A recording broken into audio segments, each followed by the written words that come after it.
অন্তর্বর্তীকালীন সরকারের প্রধান উপদেষ্টা যিনি ডক্টর মোহাম্মদ ইউনূস, উনি যেই দিন চেয়ারে বসেন ওই দিনের পরেই ঘোষণা দিয়েছেন বাংলাদেশে অন্যান্য ধর্মের অনুষ্ঠান যেভাবে চলে, মুসলমানদের কোরআনের আলোচনা চলতে কারো প্রয়োজন অনুমতি নেওয়ার প্রয়োজন নেই।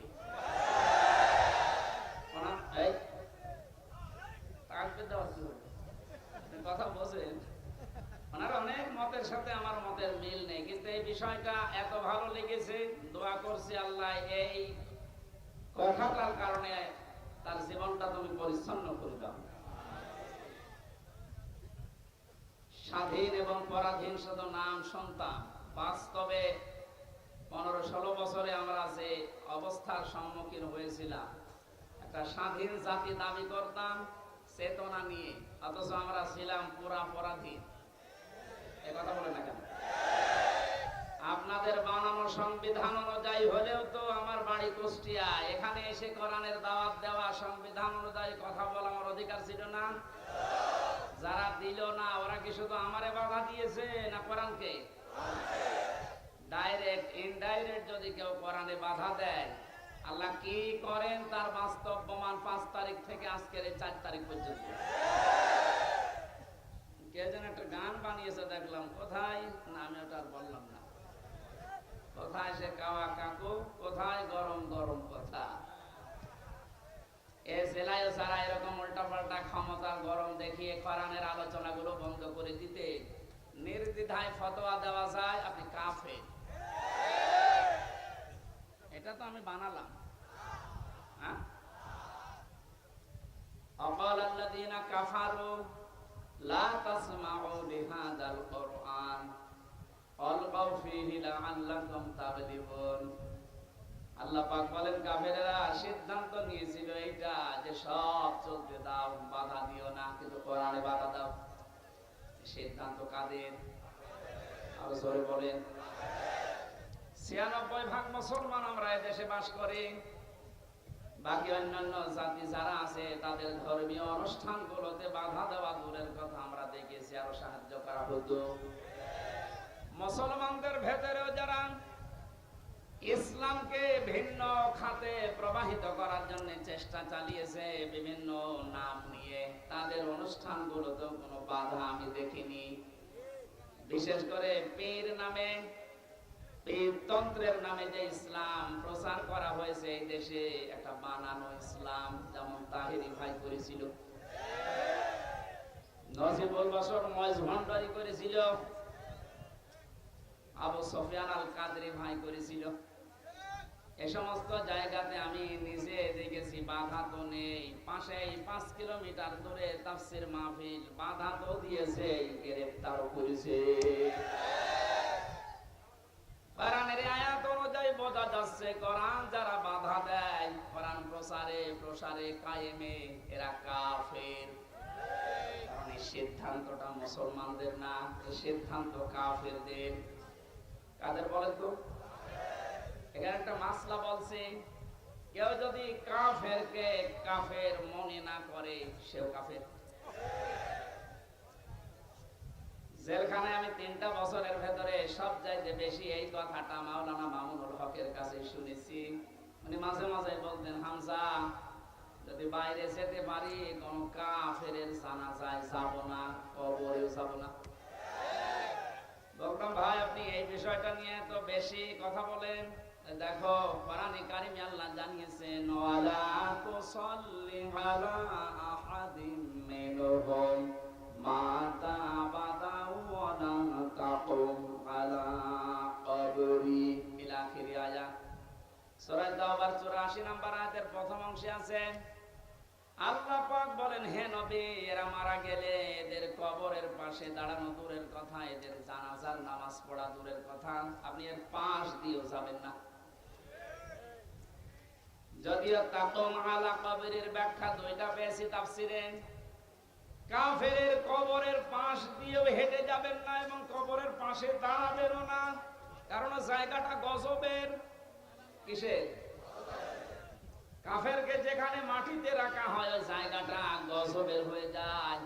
এর প্রমাণ আবু জেহেলের কবর। বদরের ময়দান দেখতে গিয়েছিলাম, যিনি আমার সাথে ছিল ওই দেশের আমারে বলছে এই যে বিশাল কবরস্থান এটা সাহাবীদের 14 জন সাহাবী শহীদ হয়েছিল এখানে সবাই আছে। পাশে বিশাল খেজুর বাগান, এই পাশে একটা গর্তের মতো কুয়ার মতো দেখালো যে এই জায়গায় 14 জন কাফেরকে 70 জন কাফেরকে এক জায়গায় মাটি দেওয়া। আমার বলছে হুজুর এটা শয়তানের কবর। শয়তান মানে আবু জেহেলের। ওরে তার আদর করে এভাবে মাটি দেয়নি, ওরে যুদ্ধ করে দিয়েছে। যে কথাগুলো আমাকে জানিয়েছে তার ভেতরে দুইটা গুরুত্বপূর্ণ। এক নম্বরে বলে হুজুর এখানে কিন্তু বহু পানি আসে, যে পাশে যে কুয়া গ্যালন গ্যালন পানি উঠতেছে এখান থেকে। আশ্চর্যের বিষয় এখানে পানি আসার পরও কোনো গাছ আজ পর্যন্ত জন্মায় না। পাশে দেখেন খেজুর বাগান, কি তরুতাজা খেজুর ধরেছে। আপনার কি মনে হয় ওকে আল্লাহ আপেল খাওয়াচ্ছে?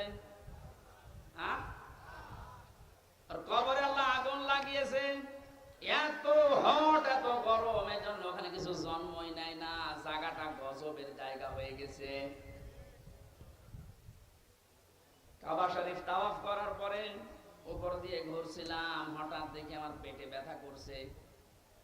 এক পুলিশকে ডাক দিয়ে বললাম, ভাই এতক্ষণ তো ভালোই ছিলাম, এখন আমার পেটে ব্যথা করছে, কি করব? আমার বলছে ইয়া হাজি ওর হজ্জা তাই না বিলা দোকান। ও হাজি দেশ কোথায়? জি তুমি বাংলাদেশ। বাংলাদেশ থেকে এসেছি। ওর ভাষা দিয়ে আমারে বলছে হাজি সাহেব আপনি জানেন না এটা কোন জায়গা? না তো। আবু জেহেলের বাড়ি। আপনি এখনো পায়খানা না করে দাঁড়িয়ে আছেন, তাড়াতাড়ি যান। সত্যি কথা বলছি, কাজ সেরে এসে দেখে আমার পেটের ব্যথা ভালো হয়ে গেছে। আল্লাহ আমাকে জানাতে চেয়েছে হামজা ওই সময় 4.5 লাখ করে টাকা লাগতো। এত টাকা খরচ করে সেই দেশ থেকে আসলে এখানে আরে শয়তানের মুখে পায়খানা না করে চলে যাওয়া, তাড়াতাড়ি করো। এত ঘৃণিত, এত নিকৃষ্ট, এত অপমানজনক জায়গা, এই জায়গাকে আল্লাহ তুলনা দিয়েছে ইন্টারন্যাশনাল পায়খানা। এখন এই কথা বলেন না কেন? তিনটা কারণ পেয়েছি। এক নম্বরে আবু জেহেল ছিল জুলুমকারী, জালেম। ও যে বহু এতিমের সম্পদ জুলুম করে আত্মসাৎ করে ফাঁকি দিয়ে খেয়েছে, তার জীবনী পড়লে পাবেন। 2 নম্বরে ছিল স্বৈরাচার। 3 নম্বরে মানুষটা পৃথিবীর সবচাইতে শ্রেষ্ঠ মানুষ মুহাম্মদুর রাসূলুল্লাহকে কষ্ট দিয়েছে। এই 3টা কারণ পড়েছি আমি তাফসিরে।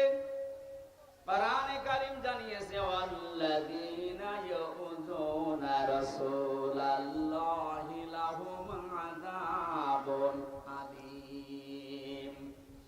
সূরা তাওবার 60 নম্বর আয়াতের শেষের দিকে আছে, আল্লাহ পাক বলেন যে মানুষগুলো দুনিয়াতে আমার রাসূলকে কষ্ট দিচ্ছে, দেবে।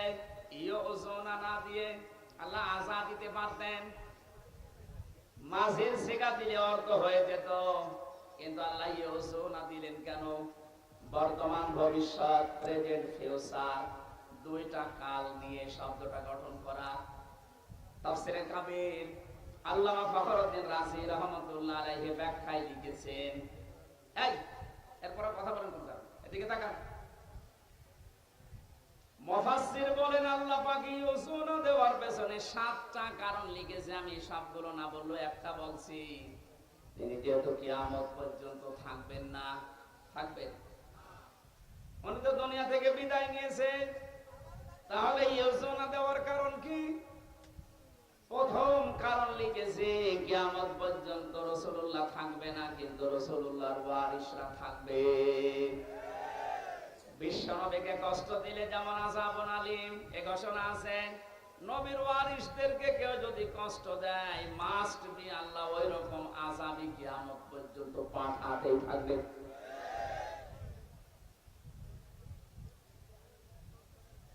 এই আয়াত অনুযায়ী বোঝা যাচ্ছে আজ নবীজি দুনিয়াতে নেই, বিশ্ব নবীর ওয়ারিস যারা আলেম, সত্যিকারের আলেম যারা, আলেম হলেই হবে না, আলেম তো বহু আছে, আমরা দেখতে পাচ্ছি ফরিদউদ্দিন মাসুদ আলেম, মুফতি ফয়জুল্লাহ তো আলেম, বাইতুল মুকাররমের সাবেক খতিব যেটা পালিয়েছে, এই যে পাশের জেলায় বাড়ি, ওইটা আলেম। একটা রাষ্ট্র কত নিচে নামলে, কত দুর্নীতিগ্রস্ত হয়ে গেলে জাতীয় মসজিদের খতিব পর্যন্ত পালিয়ে যায় বলেন তো? জাতীয় মসজিদের খতিব পর্যন্ত যদি পালিয়ে যায়, এ দেশে আর বাকি থাকার কথা? আপনি তাকান, যারা যারা এভাবে কষ্ট দিয়েছে দিচ্ছে, সবগুলো তো পালিয়েছে। কোরআনে যারাই বাধা দিয়েছে, আজ তারা এই দেশের জনগণের টার্গেট হয়ে গেছে। কেন টার্গেট হচ্ছে? কোরআনে কারীম থেকে শোনেন। এই এদিকে তাকান, জায়গাটা ভেজা না? কষ্ট হচ্ছে। যে ইবাদতে কষ্ট বেশি হয়, ইবাদতে সওয়াব বেশি হয়। এজন্য একটু সহ্য করেন। সূরা আলে ইমরান 4 নাম্বার পারা 12 নাম্বার পৃষ্ঠার 9 নাম্বার 7 নাম্বার লাইনের 178 নাম্বার আয়াত। এটা রব্বুল আলামিন বলেন, ওয়ালা ইয়াহসাবান্নাল্লাযীনা কাফারু আন্নামা নুমলি লাহুম খায়রুল লিআনফুসিহিম ইন্নামা নুমলি লাহুম লিয়াজদাদু ইসমা ওয়া লাহুম আযাবুম মুহিন। আমি আয়াতটা পড়লাম, তাফসীরের সাথে মিলালাম, দেখলাম না বাস্তবতায় খাপের খাপ, মুনতাজের মাপ মিলে যাচ্ছে। আল্লাহ পাক বলেন, হে নবী, কাফেরেরা ধারণা করে তাদের যে ক্ষমতা, তাদের যে অর্থ সম্পদ, বিত্ত বৈভব দেওয়া হয়েছে, এগুলো মনে হয় তাদেরকে কল্যাণের জন্য ভালোবেসে আল্লাহ দিয়েছে। আপনি কখনো এটা মনে করবেন না কাফেরদেরকে আমি যা দিয়েছি একটা মঙ্গলের জন্য না। এই ক্ষমতার চেয়ারে বসিয়ে এদেরকে দিয়ে জুলুম করায়, অত্যাচার করায়, এই কারণে, এই কারণ যেন ওদের পাপের বোঝা পরিপূর্ণ হয়ে যায়। এদেশের জালেমদের অবস্থার দিকে তাকান তো, পাপের বোঝা পরিপূর্ণ হওয়ার পরে আল্লাহ কিন্তু ধরেছে। এই 15-16 বছর বহু মহারথী চেষ্টা করেছিল জালেমদের বিপক্ষে, এক চুল নড়াতে পারে নাই। আপনি কি মনে করছেন বিডিআর হত্যায় কারো কোনো হাত ছিল না? সব এখন বের হচ্ছে। এখন তিনি স্বরাষ্ট্র মন্ত্রণালয়ের দায়িত্বে আছে, আজকে ঘোষণা দিয়েছে সব আমি বের করব। এটা তার ফেরেশতা এসে ঘটায়নি। আমি 3 বছর জেলে থাকা অবস্থায় বহু বিডিআরকে পেয়েছি। এই মানুষগুলোর কথা শুনলে যত কঠিন হৃদয়ের মানুষও মন নরম হয়ে যাবে, অথচ জালেমদের মন নরম হয়নি। পঞ্চগড়ের এক মুরব্বীকে পেয়েছিলাম, উনি আমার মাঝে মাঝে বলতেন, হুজুর আমার আর 1 মাস পরে আমার চাকরি শেষ হয়ে যেত, কিন্তু বিনা কারণে এই যে 14 বছর আমি আটক অবস্থায় আছি। আপনি এই লোকটা কিয়ামতে যদি বিচার দেয়, আপনি কি জবাব দেবেন? অন্যগুলো বাদই দিলাম, একটা দুইটা না, আমি প্রায় 12টা-13টা বিষয় সামনে আনতে পেরেছি। সর্বশেষ 2024-এর 1000-এর উপরে গণহত্যা। পাপ যখন পরিপূর্ণ হয়ে গেছে, আল্লাহ বলেন, ইন্না বাতশা রাব্বিকা লাশাদীদ। হে নবী, আপনার রবের ধরা বড় শক্ত ধরা। আমি এমনিতেই কাউকে কিছু বলি না, কিন্তু যারে ধরি পরে আর ছাড়ি না। এমন ধরা ধরেছে, আপনি দেখলেন দরবেশ পর্যন্ত দাড়ি কেটে ফেলেছে। গত বর্ষদিন আমার যত মামলা ছিল সব খারিজ করে দিয়েছে। আমি যখন আদালত থেকে বের হচ্ছিলাম, দেখলাম হাজি সেলিম, এর নামে হাজি লাগালে মনে হবে 5ই সেলিম, হাও মাও করে এজলাসে কাঁদতেছে। ওর যে অপকর্মের ফেরেশতা, এই 16 বছরে শয়তান এত অপরাধ করে নাই।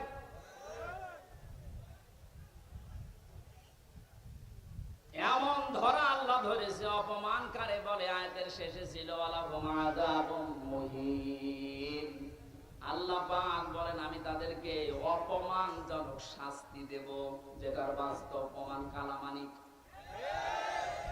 এরকম অপমান মনে হয় ফেরাউনও হয়নি। ফেরাউন ডুবে মরে গেছে, কিন্তু ওর বিসি হুডে এর বিসি পর্যন্ত শেষ। আর কি হারাবেন আপনি? আমার বিসি না উড়ে গোড়া থেকে উড়ে গেলে ভালো হইতো।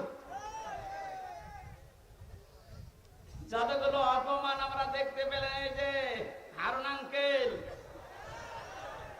3 ইঞ্চি,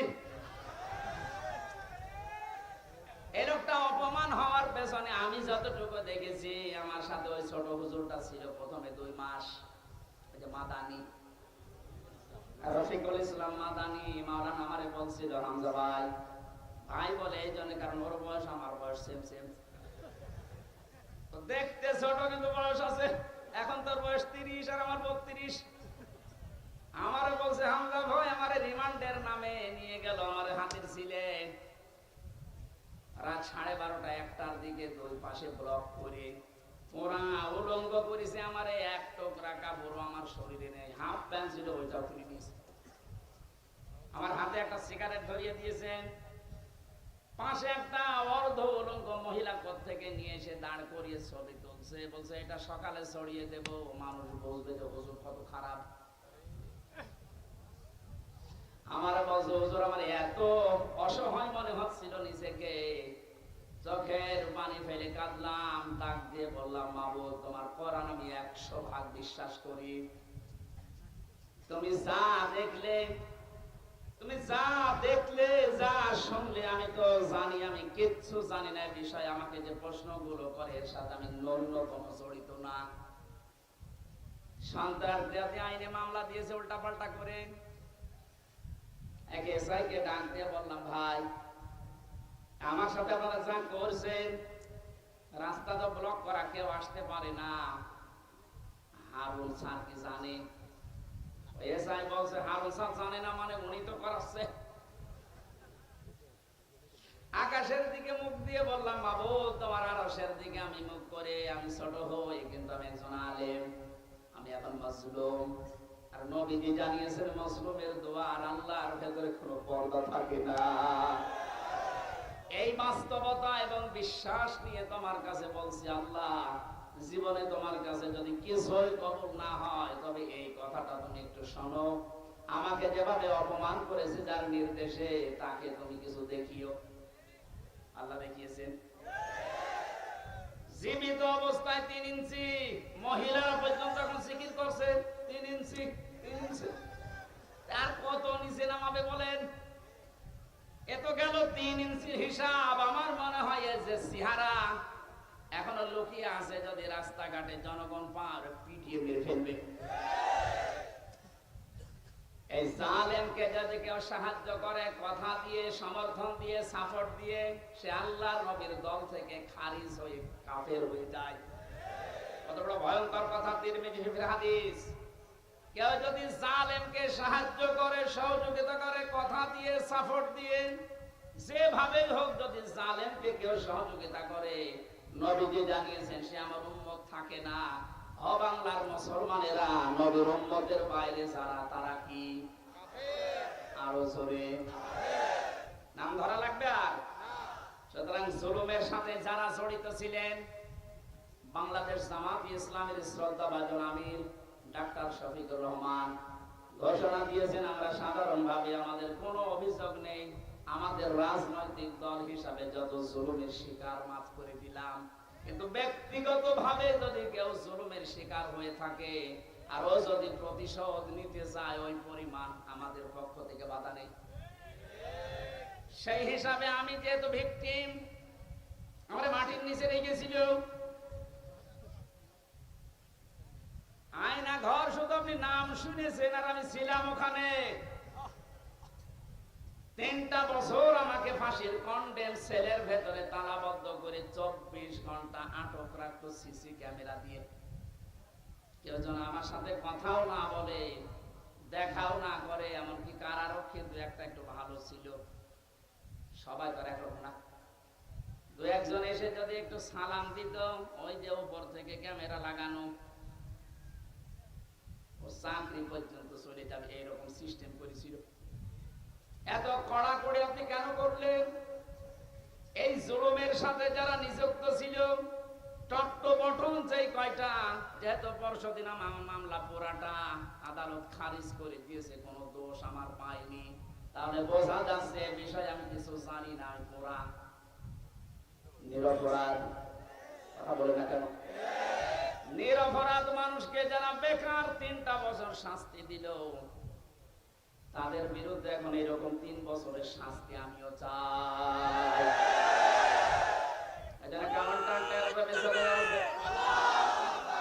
কাউন্টার টেররিজমে যারা আছে, যে মনিরুল, আসাদুজ্জামান,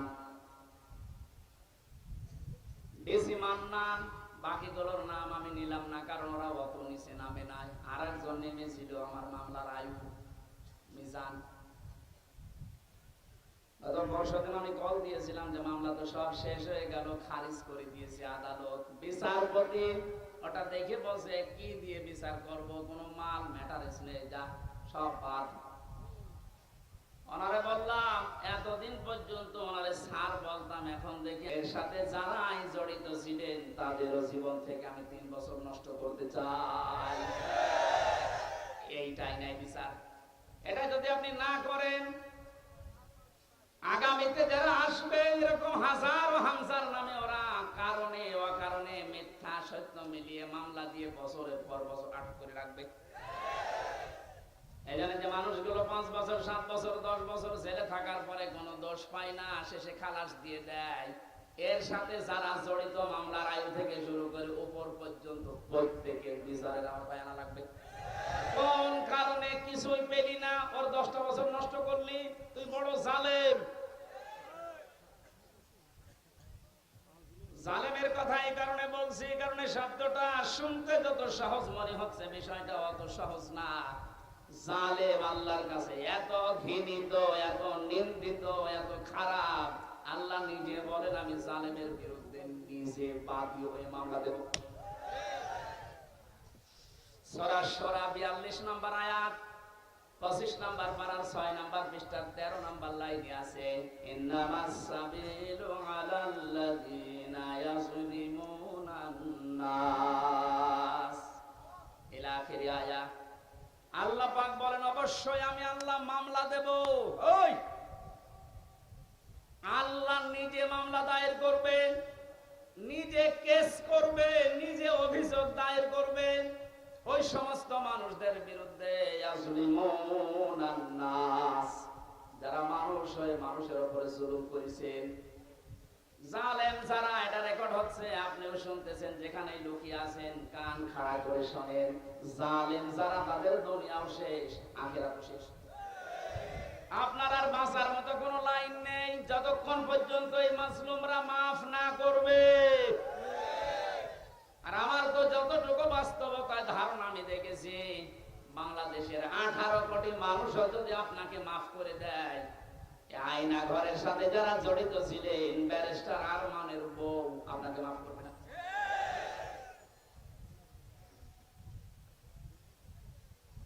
কি অসহায় মনে হতো নিজেকে, মাটির নিচে একদিকে, পেছনে হাত বাঁধা, কালো কাপড় দিয়ে চোখ বাঁধা, ডান্ডা বেড়ি দেওয়া পায়ে, মাথায় দড়ি দিয়ে 11 ঘন্টা টাঙিয়ে রেখেছে।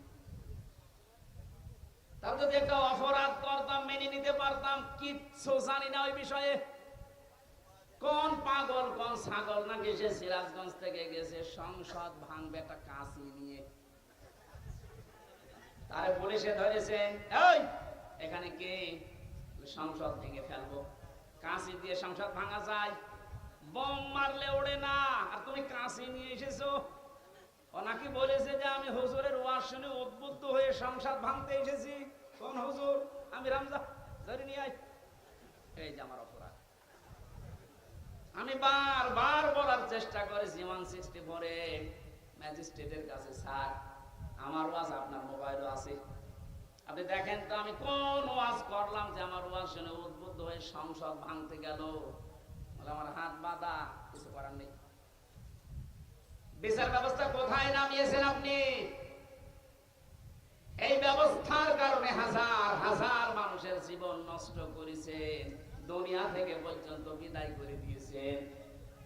হাজী সেলিমের যে টর্চার সেল পুরান ঢাকায়, ওখানে নাকি মাটির নিচে যেখানে অত্যাচার করতো ওখানে অনেক হাড় গোড় পাওয়া যাচ্ছে, তার মানে অনেক মানুষের মৃতদেহ আছে। আর শয়তান কালকে দেখলাম কাঁদতেছে এজলাসে, আমি কিছু জানি না। জানি না মানে ওরা ডিম দেওয়া দরকার। জালেমদের কোনো ছাড় নেই, যারা এই জালেমদের সহযোগী ছিল একটাকেও যেন ক্ষমা করা না হয়। 1628 জন মানুষ দায়িত্বে ছিল। মেন জালেম যে, তার পক্ষে ছিল 1628 জন চেয়ারধারী লোক। এদের একটারও বিচার না করে ছাড় দেওয়া যাবে না। যদি ছাড় দিয়ে দেন আগামীতে কিন্তু এই জুলুম আবার আসবে। এই জন্য বাংলাদেশ জামাতে ইসলামের যিনি শ্রদ্ধাভাজন আমির ডাক্তার শফিকুর রহমান একটা ঘোষণা দিয়েছে, আমরা এক জালেমের কাছ থেকে মুক্ত হয়ে আর কোন জালেমকে দেখতে চাই না। এই কথাটা অনেকেই নিজের গায়ে পেতে নিয়েছে। আরে ভাই, উনি কি আপনার নাম ধরে বলেছে? তাহলে আপনি নিজে জুলুম করবেন এরকম আশায় আছেন, এই কারণে নিজের নামের দিকে নিয়ে নিচ্ছেন।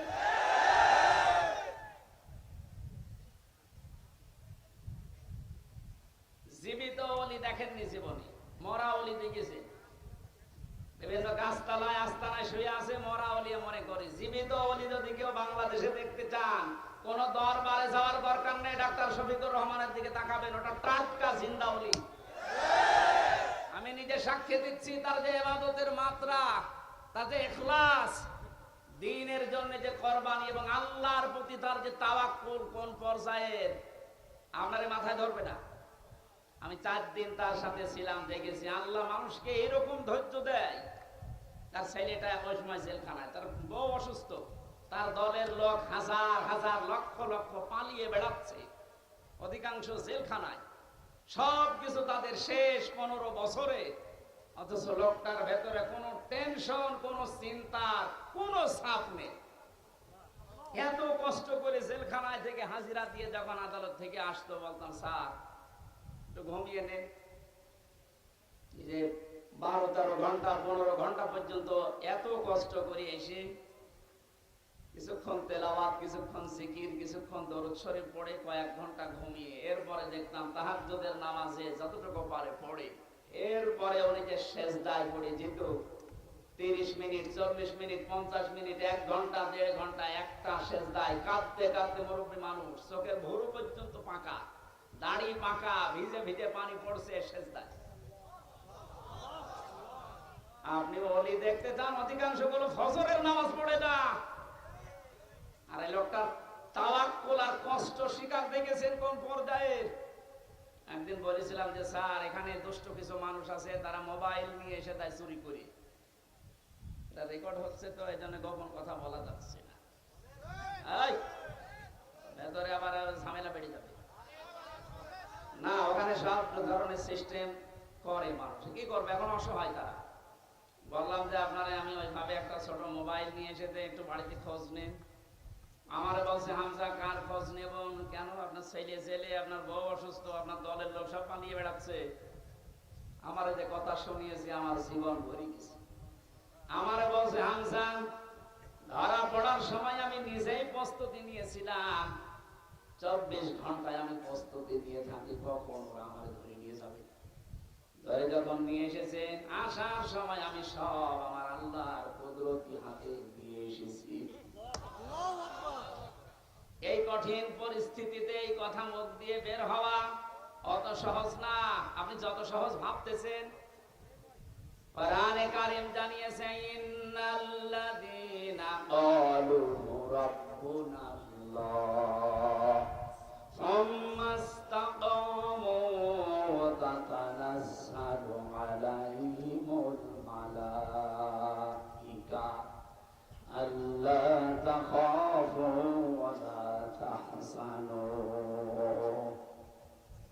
আল্লাহ পাক বলেন, যারা এই কথা বলতে পারে আমার রব আল্লাহ, আর কথা বলার পরে সিঁড়িয়ে ছটিয়ে পড়ে না, টিকে থাকে, ইস্তেকামাত পয়দা করে, দাঁড়িয়ে থাকে কথার উপরে, আল্লাহ তাদের পুরস্কার হিসাবে বিপদে আপদে ফেরেশতা নাযিল করে হলেও সাহায্য করে। ফেরেশতারা এসে কি বলেন, আল্লাহ তাখাফু ওয়ালা তাহজানু, কোনো ভয় নেই, কোনো টেনশন নেই। এই যে কিসের ভয়, কিসের টেনশন? এই কঠিন বিপদে পড়ার কারণে হয়তো মানুষের মনের ভেতরে ধারণা আসতে পারে, এই ভয় তৈরি হতে পারে যে আমার ছেলেটাও জেলখানায় বিনা কারণে, আমার স্ত্রী ওদিকে হাসপাতালের বেডে মৃত্যুর সাথে লড়ছে, আমার দলের হাজার সহকর্মী তারা পালিয়ে বেড়াচ্ছে, জেলখানায় তারা ভর্তি, কি হবে এদের? আল্লাহ বলেন ফেরেশতাকে দিয়ে আমি যেন ওর কানের কাছে মুখ নিয়ে বলাই, বল কোনো ভয় নেই, কোনো চিন্তা নেই, সবগুলো আল্লাহ দেখবে। বাস্তবে আয়াতটা আমি ওনার সাথে 100 ভাগ মিলাতে পেরেছি, অথচ কোন আলেমকে পর্যন্ত দেখেছি হাউমাউ করে কাঁদতো বাইরের পরিবেশের কথা চিন্তা করে। উনিও তো মানুষ, কান্নাকাটি তো বাইরের পরিবেশের জন্য দূরের কথা, চিন্তার কোন ছাপও এই চেহারার ভেতরে আমি পাইনি। কোরআনের সাথে যে লোকটার জীবন মিলে যায়, হাদিসের পাতার সাথে যার জীবন মিলে যায়, সে ওলি। এক কথা বলুন। এই জন্য জালেম যারা, তাদের দুনিয়া শেষ, আখেরাতে তো আপনি আল্লাহর মামলার আসামি হয়ে বসে আছেন। যিনি বিচার করবেন, যিনি রায় দেবেন, তিনি যদি মামলার বাদী হয়, কে দাঁড়াবে আপনার পক্ষে? এজন্য আপনার আখেরাত শেষ, দুনিয়া শেষ। কেন বলছি? কারণ জালেমদের বিরুদ্ধে যখন মজলুম কিছু বলে, ওটা সঙ্গে সঙ্গে আল্লাহর কাছে পৌঁছিয়ে যায়, কোনো পর্দা থাকে না। আজ অনেকে সুর তুলছে যে জালেমরা যা করেছে করেছে, মাফ করে দেন না। জালেমদের মাফ করলেও আল্লাহ মাফ করবে না। আল্লাহু লা ইয়াহদিল কওমাজ জালিমিন, বহু জায়গায় আল্লাহ জানিয়েছেন ইয়াহদি, এটা মুজারি। যারা গ্রামার বসে জিজ্ঞাসা করেন বর্তমান, ভবিষ্যৎ, প্রেজেন্ট, ফিউচার, আল্লাহ বলেন জালেমদেরকে আমি পথ দেখাই না, হেদায়েত দেই না, দেব না। আল্লাহ বলছেন আমি দিচ্ছি না, দেব না, আমি দোয়া করে করবো কি? এই জন্য জালেম যারা সব যখন শেষ করে ফেলেছেন, গর্তের ভেতরে লোকেও আপনি ছাড় পাবেন না, কারণ আপনাকে আল্লাহ অপমান করবে। এদেশে যারা বাধা দিয়েছিলেন তারা কয় আজকে আসেন তো বাধা দিতে, আসেন আজকে আসেন, আপনাকে আমি ওয়েলকাম জানাচ্ছি। কোথায় লুকিয়ে আছে সে? শেখর না শিখর? এদিকে আসেন, আজকে মাইক কেড়ে নেন তো দেখি কোন মায়ের দুধ খেয়েছেন আপনি, আসেন। আমি চ্যালেঞ্জ দিচ্ছি বাংলাদেশে সামনে দিন আসতেছে, কোরআনের দিন, সামনের দিন আসতেছে, হাদিসের দিন। আগস্ট মাসের 5 তারিখের আগের জরিপ ছিল আমার কাছে, এদেশের 100 জনের মাত্র 15 থেকে 16 জন মানুষ চাইতো যে কোরআন দিয়ে, ইসলাম দিয়ে এই বাংলাদেশটা চলবে। কয়জন? 100 জনের সর্বোচ্চ 15 থেকে 16 জন।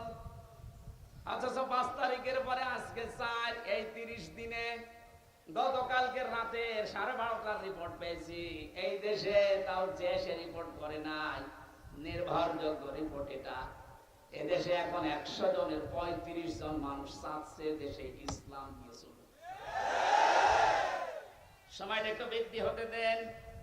100 ভাগের 51 ভাগ মানুষ যখন চাইবে যে দেশে ইসলাম দিয়ে চলুক, কোন মহারথী আর বাধা দিয়ে পার পাবে না।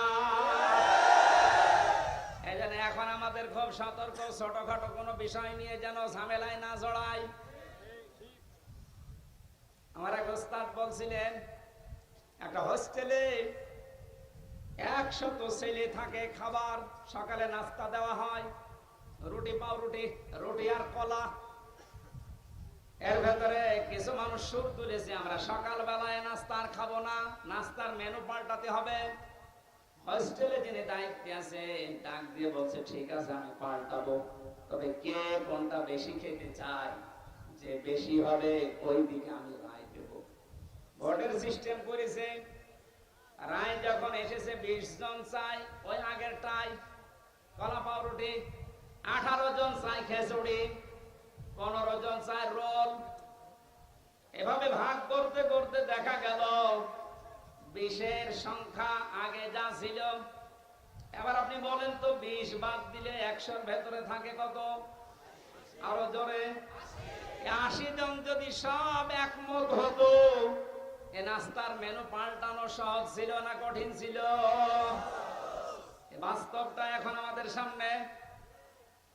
এদেশে নাস্তিক, মোরতাদ, রাম, বাম, এই ইনু নুনু, এ মেনন আর কালামানিক বেশি না। এরা যা চাচ্ছে, এরা খুব মিলে হলেও 20 জন হবে। আর আমরা যারা টপিওয়ালা, আমরা 80 জনের উপরে। ওই 15 জন, 18 জন, 16 জন গুলো না করে আমরা যদি সব এক হতে পারি, নাস্তার মেনু এতদিন যা চলছে এটা পাল্টানো সম্ভব। কারণ এই 53 বছরে বাবা চালিয়েছে, আমরা দেখেছি। আমি দেখি না, মুরব্বীরা দেখেছে। কারণ আমার তো 32। স্বামী চালিয়েছিল, আমি দেখি নাই, মুরব্বীরা দেখেছে। চাচা চালিয়েছিল, সকালে এক কথা বলতো, বিকেলে আর এক কথা। সেও দেখলাম 9 বছর। বউ চালিয়েছিল বিভিন্ন কায়দায়, ভাবিও চালিয়েছিল। এক কথা বলে না, সবারটাই দেখেছি। এখন শুধু বাকি আছে এ কোরআন দিয়ে সংসার চললে কেমন দেখা যায়।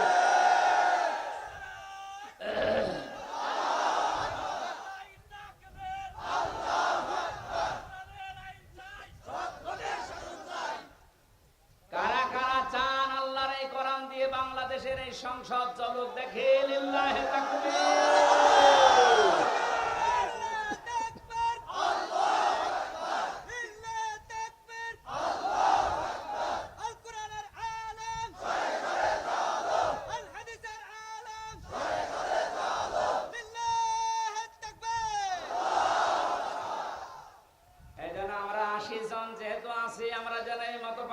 ছোটখাটো বিষয় নিয়ে কেউ 15 জন, কেউ 16 জন, কেউ 18 জন, তাহলে কিন্তু ওই 20 যা এসেছে ওইটাই থেকে যাবে। কথা বলে না কেন? আমরা আর কোন ছোটখাটো বিষয় নিয়ে মত পার্থক্য করতে চাই না। আমাদের এক যে কোরআন দিয়ে সংসদ চলবে, সেই আসুক। এটা অনেক জালেমরা তো বুঝেছিল, পালিয়েছে। অনেক মুনাফিক এখন অনেকে মুনাফিকি করছে, বুঝতেছে, এজন্য সুর তুলছে, না এভাবে আর চলতে দেব না, তাড়াতাড়ি তাড়াতাড়ি। কিসের তাড়াতাড়ি? আপনি কি স্বাধীন করে দিয়ে গেলেন? যারা স্বাধীন করেছে তারা যা বলবে তাদের ওটা অনুযায়ী দেশ চলবে। এতে যদি 3 মাস হয়, 3 বছর হয়, 6 বছর হয়, 10 বছর হয়, হোক, কোনো অসুবিধা নেই।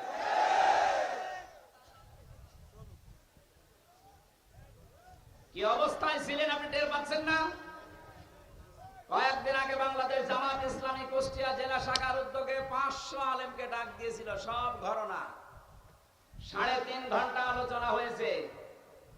কোন বাধা নেই, যে যার মতো কোরআন হাদিস দিয়ে বলেছে। আপনি বলেন তো, আগস্টের 5 তারিখের আগে 500 না 5 জন আলেম এক জায়গায় হলে টিকে থাকতে পারতো? কোথায় ছিলেন আর কোথায় এসেছেন? মুনাফিকি করা বাদ দেন।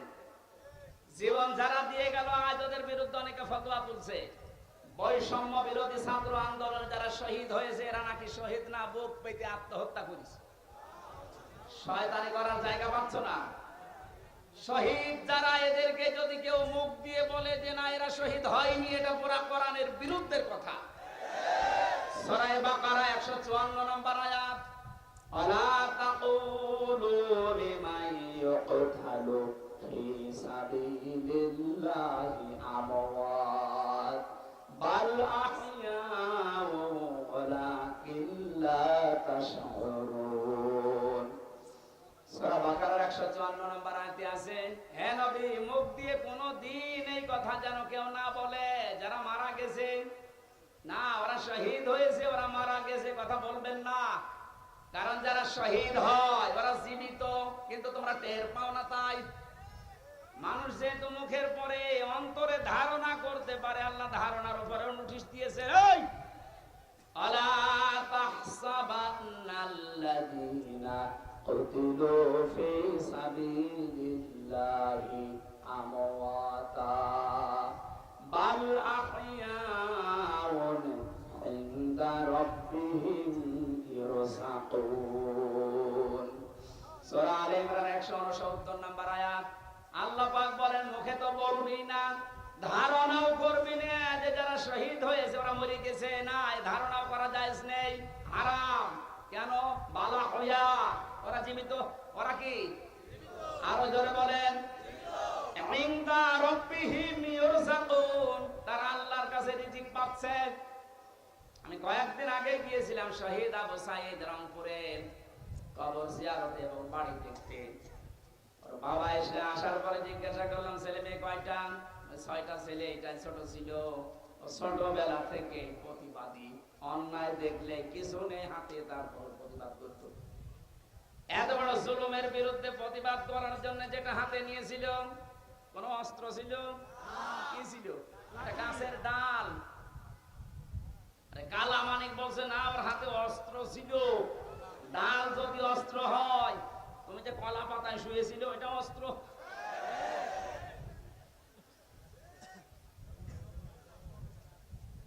সাধ্য মতো যতটুকু আছে আমার সমর্থন, বাবার হাতে কিছু দিয়ে আসলাম। দেখলাম যে প্রতিবাদ করতে যে জীবনটা দিয়েছে, ওর কি আমাদের মতো জীবনের মায়া ছিল না? বলেন। আপনার জীবনের প্রতি যেমন মায়া আপনার সাঈদের ওই রকমই ছিল। সাঈদ না, সাঈদ আবু সাঈদ রংপুরের যেভাবে বুকটা পেতে দিয়েছে দেখেছেন। আল্লাহ যেহেতু জানিয়েছে শহীদরা আমি আল্লাহর কাছে খাবার খাই, আর খাবার খেলে রক্ত গোশত চর্বি তৈরি হয় না। কিয়ামতে সাঈদ যখন উঠবে ঠিক ওইভাবে উঠবে। আল্লাহ জিজ্ঞাসা করবে তোর বুকে এতগুলো গুলি, রক্তের দাগ, কিন্তু জবাব দিতে পারবে রব্বুল আলামিন জালেমের জুলুমের সামনে কিছুই পাইনি, জীবনটা দিয়ে দিয়েছি। এইটা নিয়ে এখনো পর্যন্ত ফতোয়াবাজি করছেন আপনি। কোনদিনে কথা মনে মনে ভাববেন না, বলবেন তো নাই। বৈষম্য যখন দূর করার জন্য আন্দোলন হয়েছে, আমরা চাই যে সংস্কার যখন আরম্ভ হয়ে গেছে, এদেশের যত রকমের জঞ্জাল আছে সব জায়গায় যেন অতি দ্রুত সংস্কার করা হয়। মাঝে মাঝে দেখি কিছু কিছু ইস্যু তৈরি করে অমুক ঘেরাও করো, অমুক জায়গা চালাও, অমুক জায়গা ধরো। কেন? এই 15 বছর কোথায় ছিলেন আপনি? আনসারের নাম নিয়ে যারা আজ নেমেছে, 42,000 আনসার নিয়োগ হয়েছে ক বছরে, তার 32,000 আছে গোপালগঞ্জের, আর বাকি 63টা জেলা। আমরা কি ঘাস কাটছি? তার মানে বোঝা গেছে সব আপনাদের বানানো। হিন্দুদের দিয়ে আপনারা চালাতে চেয়েছিলেন বিশৃঙ্খলা তৈরি করে পৃথিবীর মানুষকে দেখাতে, হালে পানি নেয়নি। কারণ এই দেশে সংখ্যালঘু সংখ্যাগুরু বলে কিচ্ছু নেই, এগুলো সব ওই জালেমদের বানানো। ডাক্তার শফিকুর রহমান ঘোষণা দিয়েছে বাংলাদেশে কোনো সংখ্যালঘু সংখ্যাগুরু নেই। এদেশে যে জন্ম নিয়েছে সেই এই দেশের বৈধ নাগরিক। কিসের সংখ্যালঘু, কিসের সংখ্যাগুরু? এই কথা বলে জালেমরা ওদের মন থেকে এই দেশের ইসলামপন্থী মানুষদের ঘৃণা জন্মিয়েছে। ওদের দিয়ে যখন শুরু করেছিল হালে পানি নেয়নি, তারপরে শুরু করেছে আনসার দিয়ে। আরে ভাই, পুলিশ দিয়ে যদি দেশটা চলতে পারে, আনসার ছাড়া চলবে একা। যদিও আমি পুলিশ প্রশাসনে যারা আছে তারা এখন সবাই খারাপ না, কয়েকটা লোকের জন্য আজ এই বিভাগের উপরে মানুষের যে রাগ। আমার নিচতলায় ভাড়া ছিল এক পুলিশ, 5 তারিখের পর থেকে কোথায় দেখেছে আল্লাহ জানে আর ও জানে। ওখানে 14 জন মারা গেছে আমার বাড়ির সামনে। পুলিশ এইভাবে অস্ত্র ঠেকিয়ে মেরেছে। এজন্য মানুষের এত রাগ, থানা পর্যন্ত পুড়িয়েই দিয়েছে। জানিয়েছে যদি ওই সাহেব আলী নামে যে দারোগাটা, ওরে যদি পাই, ও যেমন গুলি করে করে মেরেছে, ওরে আমরা পিটিয়ে একেবারে আনারের মতো 14 টুকরা 15 টুকরা। ভয়তে আজও পালিয়েছে, কালও পালিয়েছে। কিন্তু আমার বাড়িতে যে ছিল, ও ছিল রাস্তার পুলিশ, ওই ট্রাফিক পুলিশ, কিন্তু ওই ভয়ে পালিয়েছে। এই প্রশাসনের এর উপরে এখনো পর্যন্ত আমাদের যাদের ক্ষোভ সবার জন্য না, যে কয়েকজনের নির্দেশে এই গণহত্যা হয়েছে, এদের কারণে আজ এই বিভাগটা নষ্ট হয়ে গেছে। মানুষ এদের উপর আস্থা আনতে কিছু সময় লাগবে, কিন্তু যারা এর জন্য দায়ী, আমরা এই তত্ত্ব বটন যে কয়েকজন এদের শাস্তি দাবি করছি। এরা বহু মানুষের বুক খালি করেছে।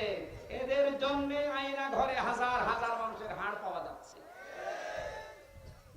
আপনার বিবেক জীবনও সায় দেবে না যদি আয়না ঘরের দৃশ্য দেখেন। একটা মানুষ এত শক্ত হতে পারে? আমার সাথে যে আলেমটা ছিল মুফতি ফখরুল ইসলাম, আমি মাঝে মাঝে রাতের বেলা দেখতাম কেঁপে উঠছে। কি ভাই কি হয়েছে? ভাই আমার ওই হায়না ঘরের কথা মনে হয় মাঝে মাঝে। এই পায়ের নিচ দিয়ে হাত দিয়ে সামনে যে রড ঝোলানো আছে, রডের সাথে দিয়ে হ্যান্ডকাপ দিয়ে লাগিয়ে রাখতো, 1-2 ঘন্টা না, দিনের পর দিন, মাসের পর মাস। আমার মাঝে মাঝে মনে হতো আল্লাহ, এই দুনিয়াতে মনে হয় সবচাইতে বড় নিয়ামত একটু শুয়ে থাকা। এটা যে কত বড় নিয়ামত আমি ওই ঘরে থেকে বুঝতে পেরেছি। টয়লেট করার জন্য মানুষ মাত্র 1.5 মিনিট সময় দিত, খাবার খেতে দিত কয়েক মিনিট, তা খাবার নাকি মনে হচ্ছে কে মাখিয়ে দিয়েছে। অর্ধেক কষা অর্ধেক ভালো, 4-5টা তরকারি একসাথে দিয়ে এক বাটির ভেতরে, খেলে খান না খেলে যান। তাও যদি একটু নরম হয়তো ভাই এখন নামাজের সময়টা একটু বলেন, কখন নামাজের সময় আমরা তো জানি না, কারণ এখানে রাত দিন বোঝা যায় না। মাঝে মাঝে এমন লোক দায়িত্বে পড়তো, কিসের নামাজ, নামাজ পড়ে কি পাও, আল্লাহর ভোগ দেব।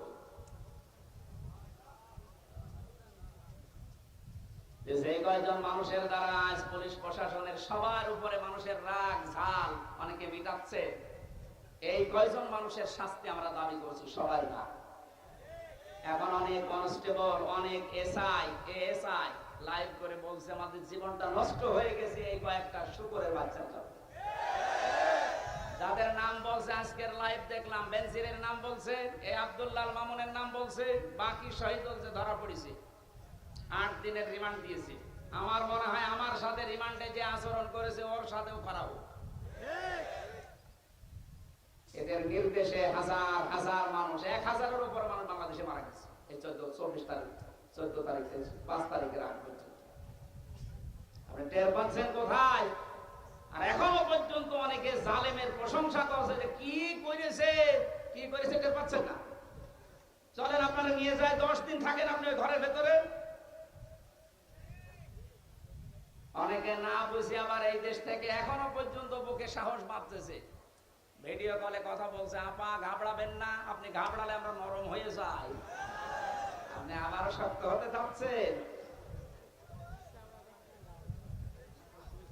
হিরোরে যেভাবে কিক মেরেছে, আপনি যদি এখনো শক্ত হতে চান, আপনার ভাগ্যে ওই রকম কিক আছে না। জালেমরা আর মাথা উঁচুকে দাঁড়াতে পারবে না এই দেশে, কারণ কোরআনের ঘোষণা হচ্ছে জালেমরা অতি শীঘ্রই তাদের জুলুমের জন্য কাঁদবে। কালকে আমি হাউমাউ করে কাঁদতে দেখলাম হাতে পাঁচি সেলিমকে। এখানে কোনো মানুষ জুলুম করবেন না, খুব মারাত্মক অপরাধ এটা। এর চাইতে বড় অপরাধ আর দুনিয়ায় নেই, তার দুনিয়াও শেষ, আখিরাতও শেষ। আল্লাহ আমাদেরকে যেন কোন জুলুম করা থেকে বাঁচান, সে পারিবারিক জীবনের জুলুম হোক, সামাজিক জীবনের জুলুম হোক, রাজনৈতিক জীবনের জুলুম হোক, সব জুলুম থেকে আল্লাহ আমাদের রক্ষা করেন, বলেন আমিন। দরুদ আর সালাম পাঠের মাধ্যমে আজকের তেলাওয়াতকৃত আয়াত সূরা মাআরিজ, কয়েকটা আয়াত পড়েছি। আমার আলোচনার বিষয় হচ্ছে মুক্তিপণ। আমার বাবাকে যেমন মুক্তিপণ নিতে চেয়েছিল 10 লাখ দেন, নয়তো 50টা মামলা দেব, এরকম মুক্তিপণ সামনে আসতেছে। কোরআনে কারীম জানাচ্ছে, ও বাংলার মানুষেরা কান খাড়া করে শোনো, ওয়ালা ইয়াসালু হামিমান হামিমা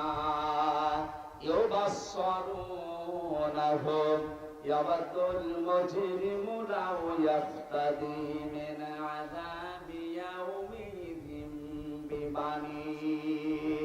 এই কারা চলে যাচ্ছে, কারা গো? প্রসাবের জন্য গেলে যা, বাকি ভালো লাগছে না এই মনে করে যদি কেউ কোরআনের আলোচনা ছেড়ে চলে যান, আপনি টাটকা নির্ভেজাল মুনাফিক। এই জন্য প্রসাব পায়খানার জন্য যান, বাকি জন্য যাবেন না। জানো আল্লাহ পাক বলেন, কোন শহীদ শহীদের পরিচয় দিতে চাইবে না, যদিও তাদেরকে সম্মুখে হাজির করা হবে, বন্ধু বন্ধুর পরিচয় দেবে না। এমনকি অনেক মানুষ আছে নিজের অপরাধ থাকতে মুক্তিপণ হিসাবে বাঁচার জন্য উপরে এত ভালোবাসা, জেলখানায় থাকার পর ওর বেশি বেড়ে গেছে, কারণ ওরে আমি 1 বছর রেখে গিয়েছিলাম, এখন 4 বছর বয়স ওর। এত ভালোবাসা জন্মিয়েছে, ওরে চোখের আড়াই করলে বারবার মোবাইলে আমি দেখে নেই। অথচ আল্লাহ বলছে ফারিহাকে, হামজা কিয়ামতে আল্লাহর কাছে বলবে, আল্লাহ এইটাও দিয়ে দিলাম, আমাকে ছাড় দে। সাহিবাতিহি ওয়া আখি, মানুষ তার নিজের স্ত্রীকে নিজের ভাইকে বলবে আল্লাহ এগুলো দিয়ে দিলাম।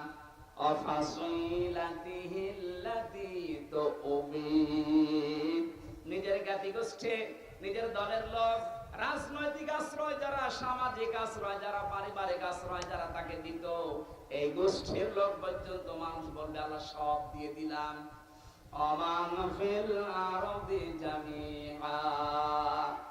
দুনিয়ায় যত সম্পদের মালিক ছিলাম সব আমি দিয়ে দিলাম, আমারে আপনি বাঁচান। এ কথা মানুষ বলবে। এ সাক্ষী দিচ্ছে কে বলেন তো?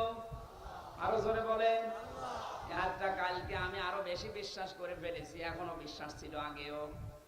এই পাজি সেলিমের যে কান্নাকাটি হাউমাউ করে যাদের সামনে চা করছিল, আমার মনে হচ্ছিল যদি ও বলতে পারতো, কথা তো বলতে পারে না, নৌকা বলতে গেলে হৌকা বলে, মুখ দিয়ে কথা এরকম বের হয় না। ও যদি কথা ভালোভাবে বলতে পারতো তাহলে বলতো জজ সাহেব আমার যত সম্পদ আছে সব আমি দিয়ে দিলাম, আমার এই মামলা থেকে মুক্তি দিন। কিয়ামতের ময়দানে তো মানুষের বিরুদ্ধে মামলা হবে, কি হবে বলেন বলেন? এই মামলা থেকে, অভিযোগ থেকে অব্যাহতি পাওয়ার জন্য মানুষ নিজে কখনোই না তোর আমি লাসাই দেব। ও মাগুরাবাসী, লাসা কি? এটা জাহান্নামের একটা দরজার নাম। জাহান্নামে একটা দরজা 7টা, তার 3 নাম্বার দরজার নাম হচ্ছে লাসা। এত ভয়ঙ্কর, এত কঠিন এই জায়গাটা, আল্লাহ নিজে পরিচয় দিচ্ছেন এখানে প্রবেশ করার সঙ্গে সঙ্গে মানুষের চামড়া খুশি যাবে। আমি কিছু ভয়ঙ্কর জায়গা দেখেছিলাম, রিমান্ড আমাকে নিয়েও গিয়েছিল যে এই জায়গায় মানুষের নখ তোলা হয়, এখানে মানুষকে মেশিং এর ভেতরে দিয়ে পানির সাথে মিশিয়ে দেওয়া হয়, কিন্তু চামড়া সঙ্গে সঙ্গে ভয়ঙ্কর ভাবে আল্লাহ বানিয়েছেন। প্রবেশ করার সঙ্গে সঙ্গে আপনার চামড়া গুলো আগে খসে পড়ে যাবে। আল্লাহ পাক বলেন ঘর কাদেরকে ডাকবে জানো মাগুরাবাসী? তাদউ মান আদবারা ওয়া তাওয়াল্লা। এই লাযা নামে জাহান্নামের দরজা দিয়ে আল্লাহ তাদেরকে প্রবেশ করাবে, আর দরজা তাদেরকেই ডাকতে থাকবে যারা সত্যের আহ্বান শোনার পরে অহংকার করে ঘাড় ঘুরিয়ে এদবার করে চলে গেছে। আর বাংলাদেশে এই প্রকৃতির মানুষ বেশি, যারা সম্পদ আদি জমা করে রাখে আর এগুলো সংরক্ষণ করা যায় কোন কায়দায় সেই চিন্তা ভাবনায় মেতে থাকে। তাকান বাংলাদেশের দিকে, টাকা রাখার জায়গা হয়নি, বানিয়েছে বেগমপাড়া। ও মনে করেছিল এটা আমার সংরক্ষিত থাকবে, জমা করার পদ্ধতি দেখেছেন। একটা প্রকল্প চালু করেছে, 10 কোটি টাকা, 2 কোটি খরচ করে 8 কোটি খায়। একবারে তো হয় না, 4-5 বার করে ওইটা করে। যেখানে 10 কোটি টাকা হলে হয়ে যাওয়ার কথা সেখানে 32 কোটি টাকা লাগায়। এভাবে টাকা পয়সা এমন ভাবে ওরা জমা করে, জায়গা পায় না তখন বাইরের দেশে রাখে, সুইস ব্যাংকে রেখে আসে। এই চরিত্র যাদের ছিল এই মানুষগুলোকে লাসা ডাকবে। কি হয়েছে আপনার এই সম্পদ দিয়ে? কি হয়েছে আপনার এই সম্মান দিয়ে? এখন যে অপমান আল্লাহ আপনাকে করেছে, আপনার সম্পদ কাজে আসছে না, আর সম্পদ গুলো বিপদের কারণ হয়ে দাঁড়িয়েছে। এখান থেকে আমাদের শিক্ষা নেওয়া দরকার, সামনে যারা এই পৃথিবীতে আসবে তারা যেন ওই রকম চরিত্রের না হয়। কথা বলেন ঠিক কিনা? কিন্তু যে মানুষগুলো দিনের জন্য জমা করেছিল, আমি 10 মিনিট ছিলাম ওনার সাথে, এই মানুষটার যে আমল আখলাক আর যে হাসি, ওনাকে অনেকে বলছে মরে গেছে না, মরানো শহীদ হয়েছে, কারণ ওনাকে মেরে ফেলা হয়েছে। ওনার মুখের ওই হাসি প্রমাণ করে যে ওনারে মেরে ফেলা হয়েছে। এর পেছনে আন্তর্জাতিক কিছু ষড়যন্ত্র আছে। যারা বলেন ভাবের মনে মনে করেন উনি মরে গেছে না, মরা না, উনি শহীদ হয়েছে, উনি জীবিত, উনি আল্লাহর কাছে কিয়ামত পর্যন্ত খাবার পাবে। আর জানেন যারা, আপনি কি করলেন? আপনার দুনিয়াও শেষ, এই সম্পদগুলো এখন দুদুকে ধরবে, হিসাব দিতে দিতে তো মরবেন, আর পরকাল তো আপনার শেষই। কত মানুষের সম্পদ আত্মসাৎ করেছেন, এদের জবাব দিতে দিতে আপনার পরকাল শেষ। আল্লাহ আমাদের ওরকম জীবন যেন না দেন, বলেন আমিন। পারিবারিক জীবন নিয়ে কয়েকটা জিনিস আমি ওখান থেকে নোট করেছিলাম জেলখানায়। তার ভেতর অন্যতম কারণ ওখানে আমি দেখেছি অধিকাংশ মানুষের মামলাগুলো সাধারণ যারা সব পারিবারিক জীবনের কারণে, হয় বউ পিটিয়েছে, নাই যৌতুকের কারণে, নাই বউ মেরে ফেলেছে। এখন যিনি জল্লাদ আছে কেন্দ্রীয় কারাগারে, যে ফাঁসি দেয়, আগে তো শাহজাহান জল্লাদ ছিল, এখন যে দায়িত্বে আছে ইলিয়াস, এই লোকটা 17 বছর ছিল সৌদি আরবে, এরপরে এখন 22 বছর পর্যন্ত জেল। প্রথমে ফাঁসি ছিল, ওখান থেকে এখন যাবজ্জীবন জেল। 30 বছর বয়সে না 35 বছর বয়সে যেন জেলখানায় ঢুকেছে। 35 আর 17 আর 22 কত হয়? আমার মাঝে মাঝে দেখা করতে এসে বলতো, হুজুর জীবনটা শেষ করে ফেলেছে মেয়ে লোকটার কারণে। বিয়ে করেছিলাম বড় আশা নিয়ে, বাড়িতে আসার পরে আমার মার সাথে বোর কোনো মিল নেই, কিছু হলে ঠোকামুখি করে আর আমারে বলে আলাদা হওয়া লাগবে। মাকে আর আমার বোন ছিল, বোনকে কিছু দিলে ওর চোখ টাটায়। মা বোন যারা এসেছেন, আপনাদের মন আপনি উদার করবেন। আপনার নিজের মা, নিজের ভাই, নিজের বোনের জন্য যদি আপনার স্বামী খরচ করে, আপনি আরো বাহবা দেন যে হ্যাঁ খুব ভালো মানুষ। আর স্বামীকে যে ছোটবেলা থেকে 25 বছর 30 বছর পর্যন্ত ওর পেছনে শ্রম দিল, ওই মা বাবা ভাই বোনের পেছনে একটু খরচ করলে আপনার চোখ টাটায়, আপনি মানুষ। নবীজি বলেন, কোন স্ত্রী যদি চায় যে তার স্বামী বেশি দিন বেঁচে থাক, তার হায়াত বেড়ে যাক, তার সম্পদ তার সম্মান দুনিয়ায় বেড়ে যাক, তাহলে সেই স্ত্রী যেন মাঝে মাঝে স্বামীকে বারবার অনুরোধ করে, স্বামী তুমি আর যাই করো অন্তত রক্তের সম্পর্কগুলো ঠিক রাখো। কিন্তু এরকম বউ এখন ঘরে ঘরে নেই। মা বোনেরা যারা এসেছেন, শুধু নামাজ পড়া, রোজা করার, কালো বোরকা পরা ইবাদত না, এটা পারিবারিক জীবনের ইবাদত। এই ইবাদত কাজ বাংলাদেশের 100টার 98টা পরিবারে নেই। বেশি করে ফেললাম না? এটাই